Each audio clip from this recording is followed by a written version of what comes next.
बिस्मिल्लाहिर्रहमानिर्रहीम। Open institute of calligraphy and fine arts Jhelum की जानिब से मैं हूं नवीद अख्तर उपल। डियर स्टूडेंट्स, तमाम देखने वालों को मेरी तरफ से अस्सलाम वालेकुम। डियर स्टूडेंट्स, आज हम बात करेंगे फाइन लाइनर पेन की, और फाइन लाइनर होता क्या है और इसका जो काम है और इसकी ख़ूबसूरती है जो लिखाई के अंदर वो कैसी है, और इसको इस्तेमाल करने का तरीका क्या होगा, इसकी एहतियातें क्या होंगी और पॉइंटर इस्तेमाल करने के फ़ायदे क्या होंगे। तो ये सारी चीज़ें आज की वीडियो में हम डिस्कस करेंगे। तो सबसे पहले ये है कि हमने देखना है कि फ़ाइन लाइनर होता क्या है। फ़ाइन लाइनर, इसके 3 नाम हैं जो कि मार्केट में या कंपनीज़ जो है ना वो फ़ाइन लाइनर लिखती हैं, या हर एक कंपनी का वो अपना अपना एक नाम होता है। तो हम तीनों का नाम देखते हैं कि इसको कहते क्या हैं। ये देखें, ये अभी मेरे पास है मर्करी का ब्राइटो फाइन लाइनर। तो इस कंपनी ने फाइन लाइनर यहाँ पे मेंशन किया हुआ है। और कुछ कंपनीज़ हैं वो लिखती हैं इसको पॉइंटर पेन भी कहते हैं इसको, उसके बाद इसको सॉफ्ट लाइनर भी कहते हैं, और आम तौर पे जो स्टूडेंट्स हैं वो इसको सिर्फ पॉइंटर कहते हैं।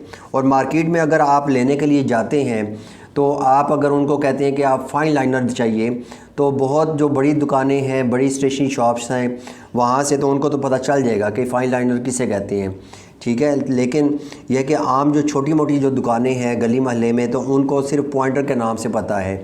तो इसलिए आप इसको पॉइंटर कह के आप पुकार सकते हैं या तलब कर सकते हैं।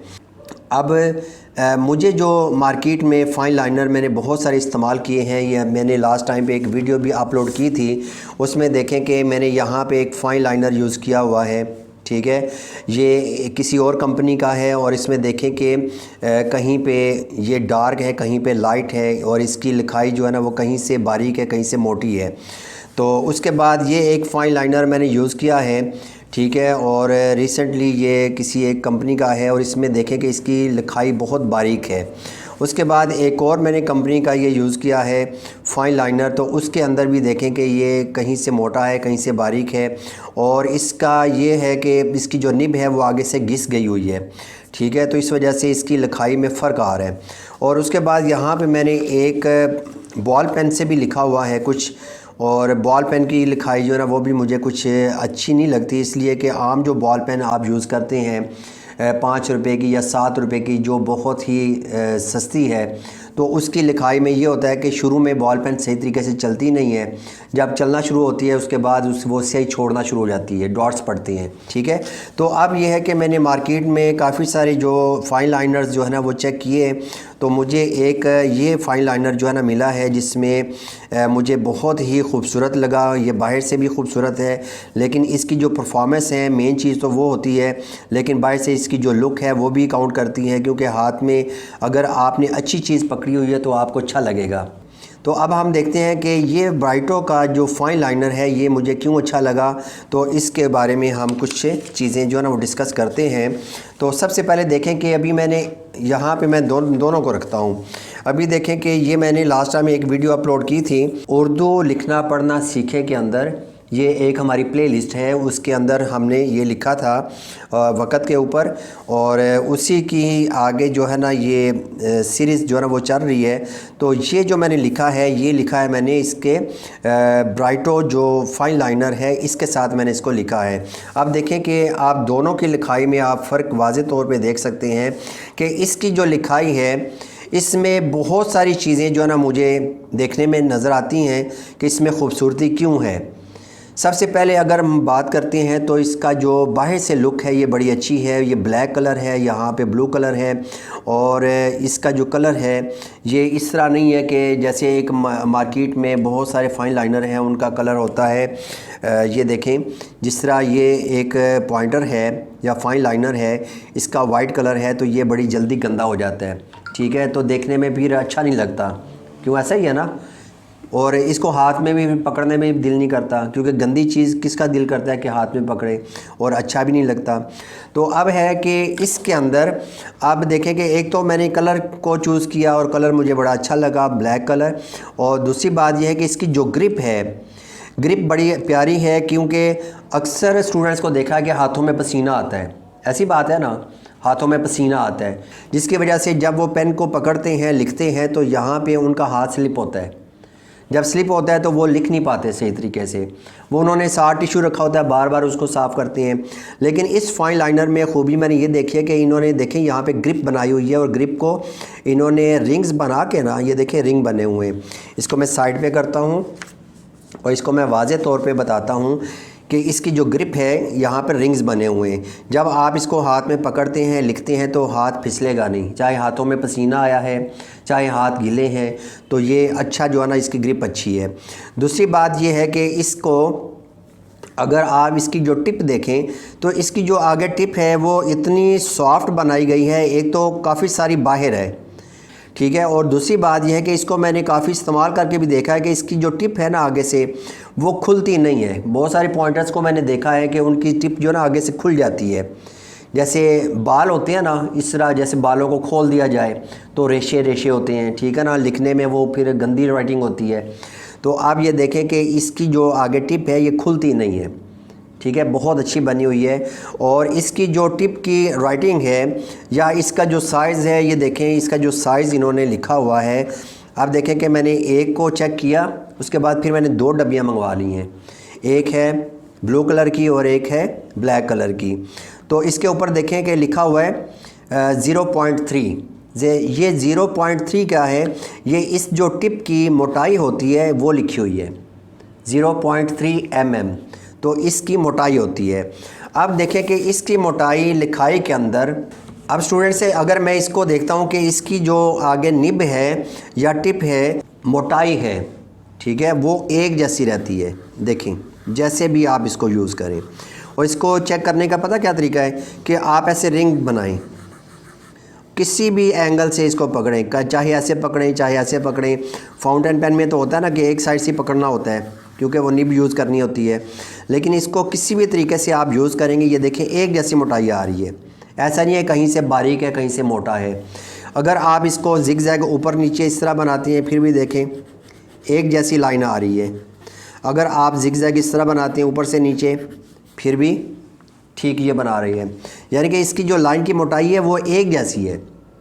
और ये शो करती है कि ये स्मूथ हैंड राइटिंग है। और स्मूथ हैंड राइटिंग जो है वो किसे कहते हैं कि जिसमें एक तो लाइन बारीक और मोटी ना हो, दूसरा स्याही का जो फ़्लो है वो एक जैसा आ रहा हो, ये नहीं कि कहीं पे स्याही एकदम ज़्यादा आ गई है कहीं पे कम आ गई है। तो इस पॉइंटर में मैंने ये बात देखी है कि स्याही का फ़्लो जो है ना वो बड़ा अच्छा है।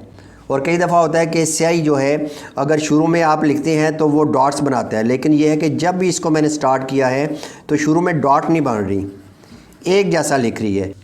ये देखें मैंने इसको लिखा है और ये बहुत ही नफीस राइटिंग आ रही है, ठीक है। और एक और बात है कि इस स्याही का जो कलर है वो बहुत ज़्यादा अट्रैक्टिव है।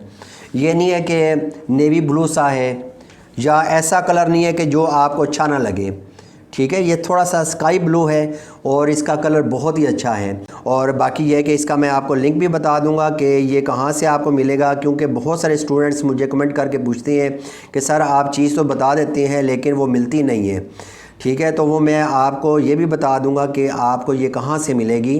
तो अगली बात हम समझते हैं कि आपने पॉइंटर को इस्तेमाल कैसे करना है। पॉइंटर को इस्तेमाल करने से पहले हमने ये देखना है कि इसको पकड़ना कैसे है। अगर आपने पकड़ा ही ठीक नहीं है, ठीक तरीके से आप पकड़ के नहीं लिखते तो फिर क्या होगा कि आपका पॉइंटर जल्दी ख़राब हो जाएगा। तो आप देखें कि इसको पकड़ने का ये तरीका है कि शहादत की उंगली यानी कि इंडेक्स फिंगर के साथ आपने इसको पकड़ना है और साथ अंगूठे से पकड़ना है ऐसे। बाज़ औक़ात बच्चे क्या करते हैं कि साथ बड़ी उंगली को भी लगा लेते हैं, ऐसे करके पकड़ते हैं, ठीक है। और इसकी जो ग्रिप वाला जो हिस्सा है ना, यहाँ से पकड़ना है। बाज़ औक़ात स्टूडेंट क्या करते हैं कि बहुत आगे से यहाँ से पकड़ के लिख रहे होते हैं, बहुत आगे से, ठीक है। और जब वो लिखते हैं तो उनको फिर अपना जो लिखा हुआ है वो दिखाई नहीं दे रहा होता और फिर साइड से ऐसे यूं करके लेट के तो लिख रहे होते हैं और देख रहे होते हैं, ठीक है। तो इस तरीके से नहीं पकड़ना, आपने पकड़ने वाली जो जगह है वो यहाँ से पकड़ना है, ठीक है। और वैसे भी देखें कि जहाँ से आपकी शहादत की उंगली है और इसकी जो टिप तक जो फासला है वो कितना होना चाहिए, आपकी एक उंगली की मोटाई जितना। अभी देखें कि इसके अंदर एग्जैक्ट वही फासला है कि जो कि हमें चाहिए। ये देखें बहुत आगे से नहीं पकड़ना। दूसरी बात क्या है कि शहादत की उंगली और अंगूठे से पकड़ेंगे और बड़ी उंगली को नीचे सहारा देंगे और बाकी दोनों उंगलियों को हम इसी के पैरेलल यूँ रखेंगे। ये देखें ऐसे, इस तरीके से पकड़ेंगे, ठीक है। और इसको हम कहाँ पे रखेंगे? इसको हम रखेंगे, ये देखें, ये जो शहादत की उंगली का जो मेन जॉइंट है, ये जो जोड़ है, हम यहाँ पे रखेंगे। इसको यहाँ पे नहीं लेके जाएंगे। अगर यहाँ पे लेके जाएंगे तो आपका पॉइंटर फिर ख़राब होगा, इसकी जो टिप है वो ख़राब होगी, क्योंकि आपको दबा के लिखना पड़ेगा, ठीक है। और इसको हमने यहाँ पे रखना है। और ख़ास तौर पे कर्सिव हैंड राइटिंग के लिए आपने इस तरह पकड़ना है और उर्दू हैंड राइटिंग के लिए आपने इस तरीके से पकड़ना है। देखें, शहादत की उंगली का एक ये जोड़ है और एक ये जोड़ है, तो इसके दरमियान में यहाँ तक रहना चाहिए। आपने इसको ऐसे नहीं लेके आना और ना ही यूँ रखना है, ठीक है। आप रखेंगे ऐसे कि जब आप पकड़ते हैं पॉइंटर को तो यहाँ पे शहादत की उंगली और अंगूठे से एक दायरा बनना चाहिए। अगर दायरा नहीं बनता, आपने यूँ करके लटा के रखी हुई हैं उंगलियाँ इसके साथ, तो फिर ये देखें कि आपको पूरा हाथ मूव करना पड़ेगा। अलिफ बनाना है तो आप क्या करेंगे? पूरे हाथ से ऐसे लिखेंगे, पूरे हाथ से, ठीक है। तो उंगलियों को लिखना चाहिए ना, उंगलियों को ऐसे ऊपर नीचे इस तरह आना चाहिए, ठीक है। तो ऐसे अकड़ा के नहीं रखना अपनी उंगलियों को, इनके पैरेलल नहीं रखना आपने पेन के, आपने इसको ऐसे रखना है कि जब आप ऊपर नीचे जाएं तो फिर आसानी के साथ आप ये देखें, उंगलियों को मैं खोल रहा हूँ, बंद कर रहा हूँ, खोल रहा हूँ और बंद कर रहा हूँ, तो इस तरीके से रखना है। उसके बाद हम ये देखते हैं कि जब आपने पॉइंटर को इस्तेमाल करना है, ठीक है, तो साथ साथ क्या करना है, आपने इसको घुमाते जाना है। मिसाल के तौर पे मैं लिख रहा हूँ यहाँ पे पॉइंटर का बेहतरीन इस्तेमाल, आप देखिए इतना लिखा ना, फिर इसको थोड़ा सा घुमा लिए, इस्तेमाल, बेहतरीन इस्तेमाल करने का तरीका।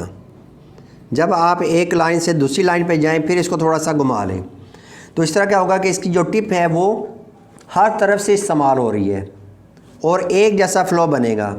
और अगर एक साइड से ही आप लिखते जा रहे हैं और प्रेशर के साथ लिख रहे हैं, ठीक है, तो क्या होगा, एक साइड से ये घिस जाएगी। जैसे मैंने आपको अभी पहले दिखाया था, यहाँ पे पॉइंटर किधर है, ये आप दो तरह के पॉइंटर्स हैं मेरे पास, ठीक है। दोनों की ये देखें आगे से निब जो है ना घिसी हुई है, ये घुमा के मैं आपको दिखा रहा हूँ, ठीक है। ये इस वजह से होती है, एक तो नाकस होती है, जो इसकी टिप है वो इतनी कमज़ोर होती है कि वो जल्दी घिस जाती है। दूसरा ये होता है कि एक ही साइड से रख के तो स्टूडेंट लिखते हैं। तीसरी वजह होती है कि स्टूडेंट इसको दबा दबा के लिखते हैं, ठीक है। तो पॉइंटर के साथ जब भी आपने लिखना है तो आपने ज़्यादा प्रेशर से नहीं लिखना। इसका पॉइंटर का फ़ायदा ही ये है कि जब आप इसको इस्तेमाल करते हैं ना, तो फिर क्या होता है कि आप अगर सॉफ्ट सा भी लिखते हैं तो फिर भी ये वैसे ही लिखेगा, दबा के लिखेंगे फिर भी वैसे ही लिखेगा, यानी कि एक जैसी स्याही आएगी। यह नहीं है कि जैसे बॉल पेन के साथ होता है कि आपको दबा दबा के लिखना पड़ता है, दबा के लिखते हैं तो फिर स्याही सही आती है। अगर दबा के नहीं लिखते तो फिर क्या होता है, स्याही ठीक नहीं आती, आपको दबा के लिखना पड़ता है, उससे हाथ भी थकते हैं। लेकिन इसका ये फ़ायदा होता है पॉइंटर का कि आपको दबा कर नहीं लिखना पड़ता, सही है। और जो लोग दबा के लिखते हैं तो उनको मैं रिकमेंड करता हूँ कि आप फाइन लाइनर यूज़ करें, क्योंकि आपको दबा के लिखने की आदत ख़त्म हो जाएगी। दबा के लिखने का एक और नुकसान ये होता है कि अगर आप बॉल पेन यूज़ कर रहे हैं और दबा दबा के लिखते हैं तो इसका जो पेपर है ये दूसरी साइड से भी ख़राब हो जाता है। आप देखें कि मैंने इस साइड पे लिखा ना और दूसरी साइड पे इसका देखें कोई अक्स नज़र नहीं आ रहा, कोई भी आपको जो है ना पता नहीं चल रहा कि यहाँ पे हमने कुछ लिखा है इसकी बैक साइड पे। लेकिन बॉल पेन के साथ क्या होता है कि दूसरी साइड पे भी जो है ना इम्बोज हुआ होता है, ऐसे उभरी हुई होती है जगह, ठीक है। तो जब आप इस साइड पे लिखते हैं तो फिर और लिखाई ख़राब होती है, क्योंकि बीच में जो सतह है वो ख़राब हो चुकी हुई है। तो इसलिए अगर आप पॉइंटर यूज़ करते हैं तो पॉइंटर से ये फ़ायदा होता है कि दूसरी साइड ख़राब नहीं होती और नीट एंड क्लीन जो है ना वो राइटिंग होती है। अभी मैं दोबारा से ये एक दफ़ा दिखाता हूँ। ये देखें, ये मैंने पॉइंटर से लिखा है और इसकी बैक साइड देखें, ये बिल्कुल नीट एंड क्लीन है। बैक साइड पे कोई भी डॉट भी नहीं है और ना ही इसका कोई असर नज़र आ रहा है। तो हम दोनों साइडें आसानी के साथ यूज़ कर सकते हैं। जी स्टूडेंट, अभी मैं आपको ये बताने लगा हूँ कि आपने पेपर्स का और अपने हाथ का एंगल क्या रखना है। देखें, एक तो आपने क्या करना है कि इसका जो ये कोना है ये आपने अपनी बॉडी की तरफ रखना है थोड़ा सा इस तरीके से, ठीक है। और इसको बहुत ज़्यादा तिरछा नहीं करना। अक्सर स्टूडेंट को मैं देखता हूँ यूँ करके लिख रहे होते हैं, ऐसे करके, और ख़ास तौर पे जो लेफ़्ट हैंडर्स हैं, ठीक है, जो कि बाएं हाथ से लिखते हैं, उनको मैंने देखा है कि यूँ करके लिख रहे होते हैं। तो आप देखें कि दायां हाथ हो चाहे बायां हाथ हो, दोनों के लिए तरीका ये है कि आपने इसको, अगर दाएं हाथ से लिख रहे हैं तो इसको आपने थोड़ा सा दाएं तरफ रखना है। ये नहीं कि बिल्कुल सेंटर में रख के और इसको सीधा रख के फिर आप लिख रहे हैं, तो ये तरीका गलत होगा। इसको आपने थोड़ा सा यूँ तिरछा रखना है, क्योंकि लिखना तो आपके बाजू ने होता है। और देखें कि जो बाजू का एंगल बनता है वही पेपर का एंगल होना चाहिए। ये नहीं है कि आप इसको ज़्यादा तिरछा कर लें और देखें इसका एंगल कौन सा जा रहा है और हमारा बाजू का एंगल कौन सा जा रहा है। और ऐसा भी नहीं है कि इसको आप सीधा रख लें और यूँ करके लिखें, फिर आपको ऐसे करके लिखना पड़ेगा टेढ़े होके, ठीक है। तो आप इसको थोड़ा सा ऐसे रखेंगे और ये देखें आप ऐसे लिखेंगे, सही है। और इस तरह क्या फ़ायदा होगा कि एक तो आपको इस साइड से आपको नज़र आ रहा है, इसकी जो टिप है वो आपको नज़र आनी चाहिए। ऐसा नहीं होगा कि आप अगर इसको गलत तरीके से यूँ पकड़ते हैं, आप देखें कि इस अंगूठे के पीछे इसकी जो टिप है वो छुप गई है और इस तरह मुझे नज़र नहीं आएगा। और अक्सर बच्चों को मैंने देखा है कि यूँ टेढ़े होके ऐसे करके लिख रहे होते हैं, यूँ इधर से देख रहे होते हैं, ठीक है। इस तरह फिर क्या होता है कि महंगापन भी आ जाता है, आंखें टेढ़ी हो जाती हैं। इसलिए इसको आपने ऐसे रखना है, ठीक है। अंगूठे को आपने पीछे रखना है और शहादत की उंगली को थोड़ा आगे रखना है, ऐसे रखेंगे, ठीक है, फिर लिखेंगे।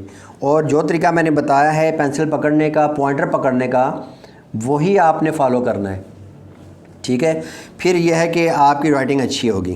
तो डियर स्टूडेंट्स, अभी मैं आपको बताने जा रहा हूँ कि ये मरकरी का जो ब्राइटो फाइन लाइनर है, ये तो मैंने 2 डब्बियाँ मंगवा ली हैं। इसलिए कई दफ़ा होता है कि किसी दुकानदार के पास जो है ना, वो एक दफ़ा चीज़ ख़रीदते हैं, दोबारा जाएँ तो मिलती कोई नहीं है। इसलिए मैंने फ़ौरी तौर पे ये 2 डब्बियाँ ले ली, एक ब्लैक और एक ब्लू कलर। और इस कंपनी के मेरा ख़्याल है कि और भी कलर्स होंगे, यहाँ पे कहीं पे मैंने देखा था। हाँ, ये देखें कि ये इसके ना 4 कलर्स हैं, ये ब्लू है, ब्लैक है, रेड है, ग्रीन है। तो ये भी इंशाल्लाह मैं मंगवा लूँगा, रेड और ग्रीन ये भी मंगवा लूँगा, क्योंकि कहीं पे लिखना पड़ ही जाता है। तो ऑनलाइन के लिए यह है कि डिस्क्रिप्शन के अंदर मैं लिंक दे दूँगा, तो दराज पे जाके आप वहाँ पे सर्च करेंगे मरकरी का ब्राइटो फाइन लाइनर, तो ये इंशाल्लाह आपको मिल जाएगा। इंशाल्लाह नई वीडियो के साथ हम दोबारा हाज़िर होंगे। इजाज़त चाहूँगा। अल्लाह हाफ़िज़, अस्सलामु अलैकुम।